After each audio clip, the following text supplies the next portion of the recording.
Tuloy-tuloy ang good vibes ngayong holiday season kasama na riyan ang kaluwat ka ng kainan. Pero paalala po hinay-hinay lalo tumataas daw ngayon ang mga kaso ng stroke, high blood pressure at iba pang sakit. May unang balita si Marisol Abdurrahman. Ngayong holiday season, kabilang sa binabantayan sa mga ospital ang mga seasonal illness, gaya ng upper respiratory tract infection. Tumaas ang may ganyan dito sa Tondo Medical Center ng 25 to 30% kumpara nung nakaraang linggo. With the unstable weather, nagkakaroon talaga tayo ng uptick talaga ng mga upper respiratory tract infection.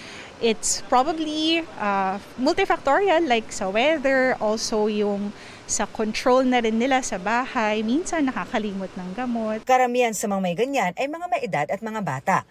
Payo ni Doc, manatili na lang sa bahay kung hindi naman kinakailangang lumabas. Kung hindi raw maiwasan, magsuot ng mask at agad magpakonsulta sa doktor. Mahigpit ding binabantayan ang tumaas na lifestyle-related illness naman o yung tinatawag na holiday heart syndrome. Tumaas po, alarmingly, yung mga case ng stroke and hypertension and its complications. We also had some patients po na nagkaroon ng atake sa puso, around 40%.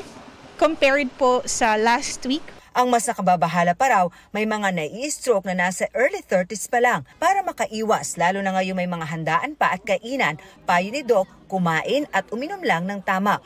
Umiwas sa mga matataba at maalat na pagkain at inumin ang mga maintenance medicine. Ito ang unang balita. Marisol Abdurrahman para sa GMA Integrated News.